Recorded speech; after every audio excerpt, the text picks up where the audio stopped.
दुसरीकडे आपण पाहतो अमित ठाकरे यांनी इथे पूजा करून त्यानंतर आता ते मतदानासाठी निघणार आहेत।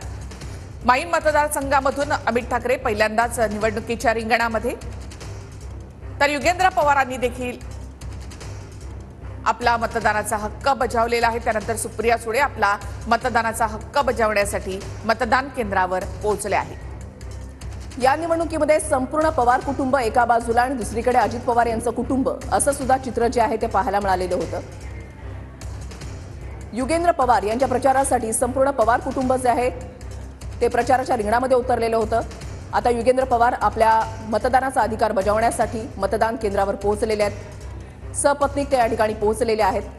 पहिल्यांदाच निवडणुकीच्या रिंगणामध्ये ते उतरलेले आहेत।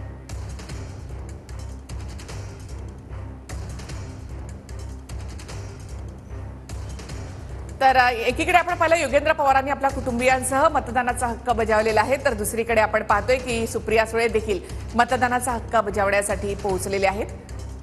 दिग्गजांनी आतापर्यंत आपला मतदानाचा हक्क बजावलेला आहे, त्यामुळे TV9 देखील मतदारांना आवाहन करते की जास्तीत जास्त मतदारांनी आपला मतदानाचा हक्क बजावावा। सकाळी 7 वाजल्यापासून मतदानाला सुरुवात झालेली आहे आणि प्रत्येक मतदान केंद्राच्या बाहेर मतदारांचा उत्स्फूर्त असा प्रतिसाद जो आहे तो पाहायला मिळतोय।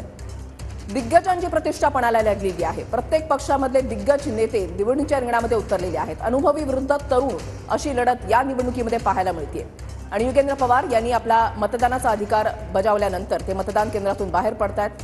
सुप्रिया सुळे या सुद्धा मतदान करतायत। TV9 मराठीवर एक्सक्लुझिव्ह दृश्य जी आहे ती आपण या ठिकाणी पाहताय।